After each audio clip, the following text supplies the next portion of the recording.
បាទខ្ញុំបាទសូមអរកាយគោរពនិងជម្រាបសួរដល់អស់លោកស្រីអ្នកនាងកញ្ញា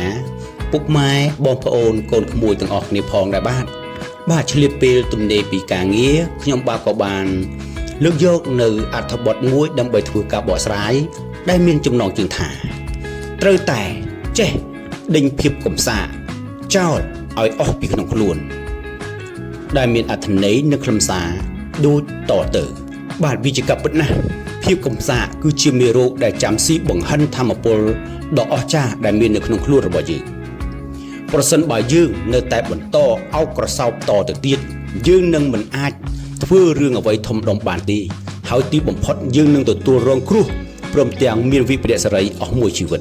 ដូច្នេះអ្វីដែលអ្នកត្រូវធ្វើគឺការដេញភាពកំសាឲ្យអស់ពីក្នុងខ្លួនរបស់យើងការស្រែកគឺជាការបញ្ឆេះចិត្តឲ្យមានធម្មពលដែលអាចកម្ចាត់ភាពកំសាកនៅក្នុងខ្លួនបានវាប្រៀបបានទៅនឹងការបញ្ឆេះម៉ាស៊ីនហើយរោខ្លាំងពេលនោះផ្សែងខ្មៅនឹងចេញយ៉ាងណាមិញភាពជោគជ័យរបស់មនុស្សយើង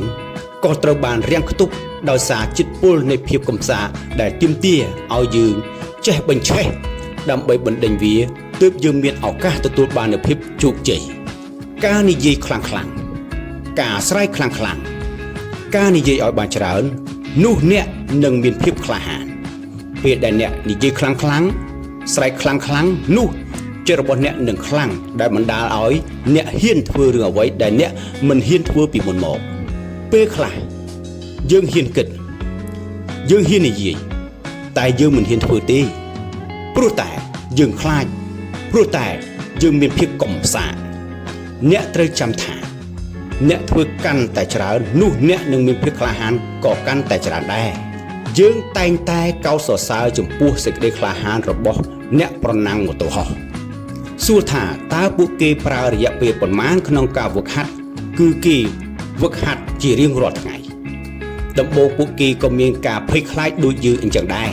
តែដោយសារតែការធ្វើហើយធ្វើទៀតធ្វើហើយធ្វើទៀតធ្វើដដែលជាច្រើនលើកជាច្រើនសារនោះពួកគេគិតថាវាជារឿងធម្មតាក្នុងខណៈដែល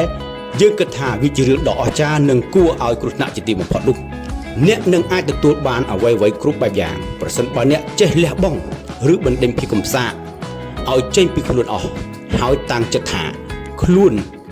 ជាមនុស្សក្លាហាននេះជាជំហានដំបូងនៃភាពជោគជ័យអ្នកមិនអាចទទួលលាភសំណាងបានទេប្រសិនបើអ្នកមិនក្លាហានក្នុងការសាកល្បងនោះ